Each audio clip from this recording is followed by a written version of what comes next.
श्री राधा कृष्ण चरण कमलेभ्यो नमः। श्रीमद्भागवत महापुराण द्वितीय स्कंद सप्तमो अध्याय और इस अध्याय का श्लोक संख्या 17। भगवान ब्रह्मा भगवान के दिव्य अवतारों का वर्णन करते हुए कहते हैं कि ज्यायान गुणैरवरजो प्यदिते सुतानां लोकान विचिक्रम इमान यदताधिज्या क्षमाम वामनेन जगृहे त्रिपदच्छलेन याज्ञामृते पथि चरण प्रभुर्भिर्न चालया। भगवान वामन आदित्य के पुत्रों में सबसे छोटे थे, परंतु गुणों की दृष्टि से देखा जाए तो वे सबसे बड़े थे, क्योंकि यज्ञ पुरुष भगवान ने इस अवतार में बलि के संकल्प छोड़ते संपूर्ण लोगों को अपने चरणों से ही नाप लिया था। वामन बनकर उन्होंने 3 पग पृथ्वी के बहाने से बलि से सारी पृथ्वी ले तो ली, परंतु इससे यह बात सिद्ध कर दी कि सन्मार्ग पर चलने वाले पुरुषों को याचना के सिवा और किसी उपाय से समर्थ पुरुष भी अपने स्थान से नहीं हटा सकते, ऐश्वर्य से च्युत नहीं कर सकते। नारथो बलेरयुमुरो क्रमपाद शौच मापाशिखा धृतवतो विबुधाधिपत्यम यो वै प्रतिश्रुतमृते न चिकीर्षदन्या दातुमनमंगा शीर्षाहरे विमेने। दैत्यराज बलि ने अपने सिर पर स्वयं वामन भगवान का चरणामृत धारण किया था। ऐसी स्थिति में उन्हें जो देवताओं के राजा इंद्र की पदवी मिली, इसमें कोई बलि का पुरुषार्थ थोड़ी था। अपने गुरु शुक्राचार्य के मना करने पर भी वे अपनी प्रतिज्ञा के विपरीत कुछ भी करने को तैयार नहीं हुए, और तो क्या भगवान का तीसरा पग पूरा करने के लिए उनके चरणों में सिर रखकर उन्होंने अपने आप को भी समर्पित कर दिया। तोभ्यं च नारद वृषम भगवान विवृद्ध भावेन साधु परतोष्ट उवाच योगम् ज्ञानं च भागवतमात्मसतत्वदीपम् यदा वासुदेव शरणा विदुरंजसैव।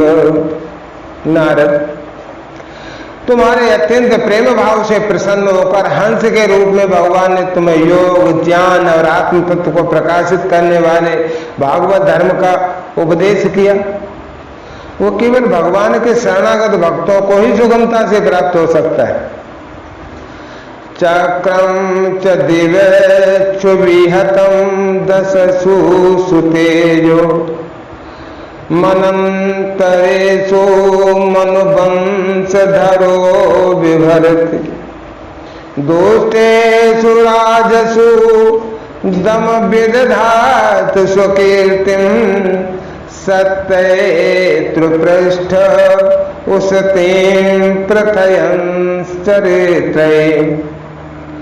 और वे ही भगवान स्वयं भगवादि मनवंतरों में मनु के रूप में अवतार लेकर मनुवंश की रक्षा करते हुए 10 दिशाओं में अपने सुदर्शन चक्र के समान तेज से बेरोक टोक निष्कंटक राज्य करते हैं।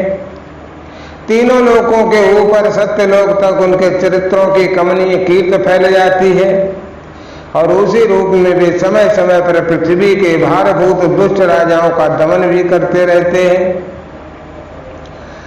धन्वन्तरस्य भगवान स्वयमेव कीर्तिर् नाम्ना नृणां पूर्वजाम रुजयाः सुहन्ते यज्ञे च भागम मृतायुर्वावरुन्ध आयुष वेद मनुषा सत्यवर्ति वर्तिर्ययोके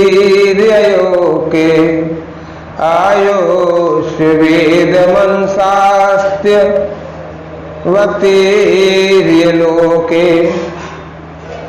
स्वनाम धन्य भगवान धन्वंतर अपने नाम से ही बड़े बड़े रोगियों के रोग तत्काल नष्ट कर देते हैं। उन्होंने अमृत पिलाकर देवताओं को अमर कर दिया और दैत्यों के द्वारा हरण किए हुए उनके यज्ञ भाग उन्हें फिर से दिला दिए। उन्होंने अवतार लेकर संसार में आयुर्वेद का प्रवर्तन किया। क्षत्रम क्षयाय विधिनोपवृतम महात्मा ब्रह्मद्रुव जित पथम नरकार्तिलिप्सु उद्यन्ति सावनि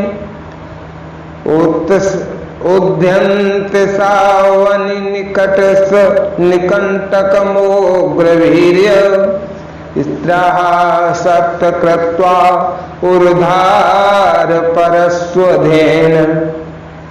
जब संसार में ब्राह्मण द्रोही अमर्यादित आर्य मर्यादा का उल्लंघन करने वाले नारकीय क्षत्रिय अपने नाश के लिए ही दैववश बढ़ जाते हैं और पृथ्वी के कांटे बन जाते हैं, तब भगवान महापराक्रमी परशुराम के रूप में अवतार धारण करके तीखी धार वाले फरसे से 21 बार उनका संहार कर डालते हैं।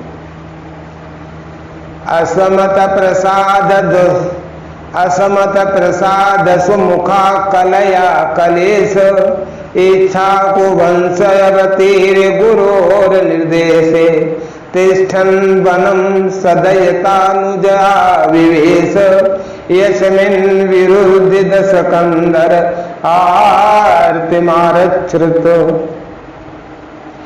वो ही मायापति भगवान हम पर अनुग्रह करने के लिए अपनी कलाओं से भरत शत्रुघ्न और लक्ष्मण के साथ श्री राम के रूप से इच्छाकु के वंश में अवतीर्ण होते हैं। इस अवतार में अपने पिता की आज्ञा का पालन करने के लिए अपनी पत्नी और भाई के साथ वे वन में निवास करते हैं। उसी समय उनसे विरोध करके रावण उनके हाथों मरता है। यसमा अदादुदुधिरूढ़ भयांग वेपो मार्गम सपद्यपुरम हरवद दिदच्छो दूरे सुहर्ण मथितरो सुसोड़ दृष्ट्या तातप्यमान मकरोरगन नक्रचक्रः।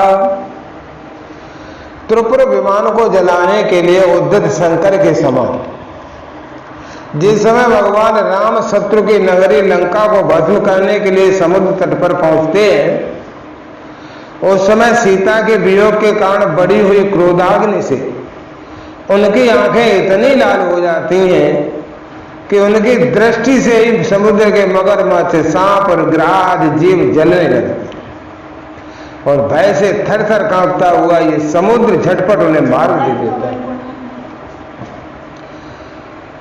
बच्छः स्थलैश्च परशरुगण महेन्द्र बाह दन्तैर्विडम्बित ककुब्जसु ऊढहासं सदोषुविषय विनयरतुर विषपूर्णजैर्धनुष उच्चरतो हरिमन्ये।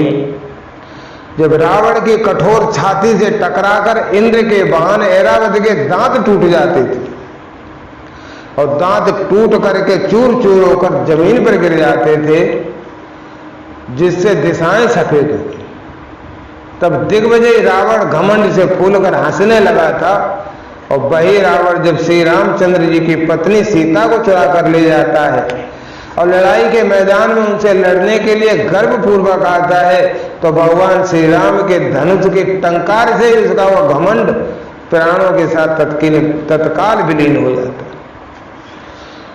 भूए सुरे तरवरूत विमर्दिताया किले व्याये कलया सित कृष्ण के सा जाता करस्यते जनानुपलक्ष्य मार्गा कर्माणि चात्म महिमोपनिबंधनानि। और जिस समय झुंड के झुंड दैत्य पृथ्वी को रौंद डालेंगे, उस समय उसका भार उतारने के लिए भगवान अपने सफेद और काले केश से बलराम और श्री कृष्ण के रूप में कला अवतार ग्रहण करेंगे। वे अपनी महिमा को प्रकट करने वाले इतने अद्भुत चरित्र करेंगे कि संसार के मनुष्य उनकी लीलाओं का रहस्य बिल्कुल समझ नहीं सकेंगे।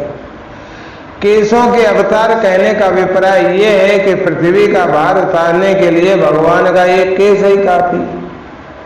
इसके अतिरिक्त बलराम जी और श्री कृष्ण के वर्णों की सूचना देने के लिए भी उन्हें सफेद और काले केशों का अवतार कहा गया।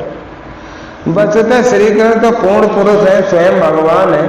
कृष्णस्तु भगवान स्वयं। तो केन जीव हरणम यदरूके काया त्रैमासिकास्य दादासडोपवृत्त यदेन्द्रान्तरगतेन दिवे परदुरा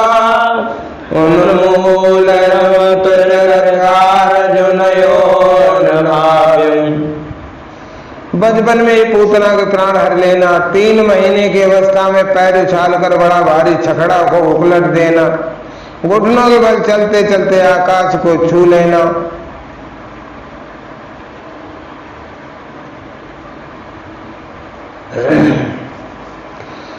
चलते चलते आकाश को छू लेने वाले अर्जुन वृक्षों के बीच में जाकर उन्हें उखाड़ डालना, ये सब ऐसे कर्म हैं जिन्हें भगवान के सिवा भला को कौन कर सकता है। यद वै ब्रजे ब्रज पशून विसर्जतो पालन त्वयीव यदनुग्रहृष्टया